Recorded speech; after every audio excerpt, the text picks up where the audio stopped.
Welcome to Blizzard Fire. We hope this video helps fire up your solution. You start by backing up what matters. Use Google, an SD card, or a PC transfer so you don't lose contacts or photos. Once done, make sure the battery is above 50% to prevent interruption. Now power the phone off.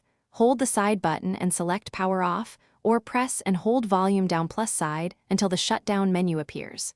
If you can't access settings, proceed directly to recovery mode using the hardware keys. You'll boot into recovery by pressing and holding volume up and the side key simultaneously, then release when the Samsung logo and recovery menu appear. If your model uses different combos, use volume up plus power. Once in recovery, use the volume keys to navigate because touch won't work. Move to wipe data/factory reset and press the power button to select. Confirm the action when prompted. This clears user data and settings, which is why backups matter before you started. After the reset finishes, choose Reboot System Now and let the phone start. Initial boot may take several minutes.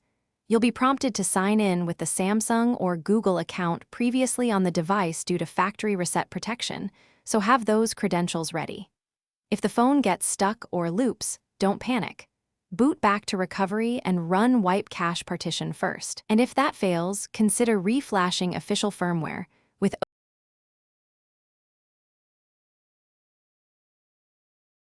Thanks for watching. If you found this helpful, don't forget to like and subscribe.